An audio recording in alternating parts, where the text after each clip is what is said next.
Aarhus Ø har fået et flot nybyggeri, Nicolinehus. Vi inviterer alle til en tur i dette område. I dette program præsenterer vi en reportage om afsløring af den storslåede skulptur Nicoline Koch. Den står foran bygningen. I de kommende dage kan du besøge Nines atelier, hvor der finder mange spændende arrangementer sted og koncerter.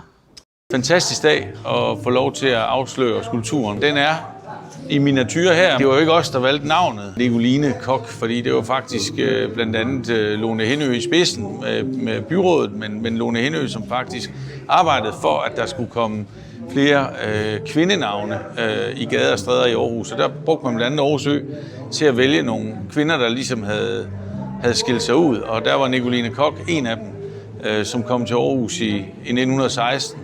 Og overtog frøken Lindhards skole, og efterfølgende blev det så til Kochs skole, og sørgede for, at kvinder kunne få realeksamen i 1921. Og kvinder fik jo valgret eller stemmeret i 1915, så det var ret utroligt, hvad hun egentlig nåede at udrette som skoleinspektør. Så den kobling har været helt naturligt, at hun selvfølgelig skulle have en skulptur hernede i Nicolinehus. Ret fantastisk, og vi er ret glade for den og stolte over resultatet, som Linnea Thordarson har lavet til os. Jeg er Svea Sol Ringved Thordarson, og jeg er den yngste datter af Lina Ringved Thordarson, som har lavet de her smukke skulpturer, og også i en større størrelse, som vi ser uden for Nicolinehus. Rigtig stolt datter, og jeg er jo en af modellerne til hendes skulptur, så det kan jeg jo også lidt. Vi er jo super taknemmelige alle sammen for, at der er kommet så mange gode folk og smukke mennesker på den her dejlige dag, og de er alle sammen kommet i ære for min mor, så kan vi jo ikke være mere stolt. Jeg synes, den er utrolig smuk og flot udført af en dygtig kunstner. Det har været en proces, der har varet lige så lang tid som faktisk det at skabe huset. Vi er her i dag for at se det her smukke åbningsceremoni for Nicoline-statuen. Og mig og Anne Chen, vi er her, og det kan se de smukke statuer. Og så følte jeg bare, at det var rigtigt at danse lidt til det. Og så. Ja, jeg hedder Sara Dura, og jeg er datter af min mor, Line Thordarson, som har en dag, hvor vi har haft en indvielse af hendes store Nicoline Koch-skulptur hernede på Aarhus Ø.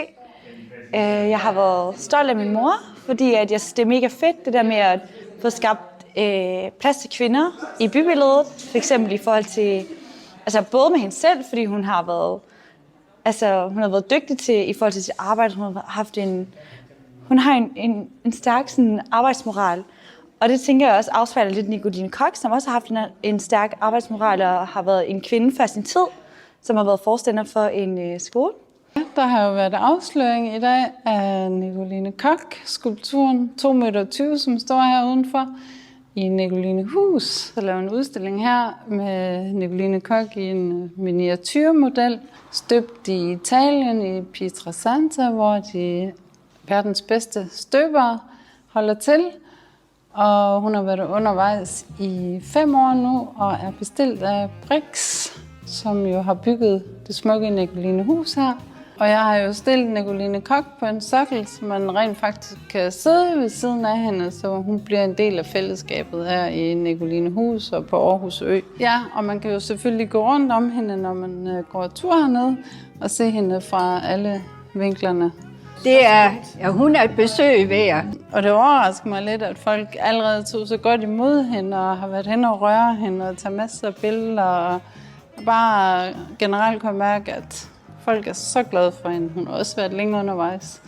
Men hun har været ventet, og især fra min tid, og jeg er glad. Det var en fantastisk dag i dag.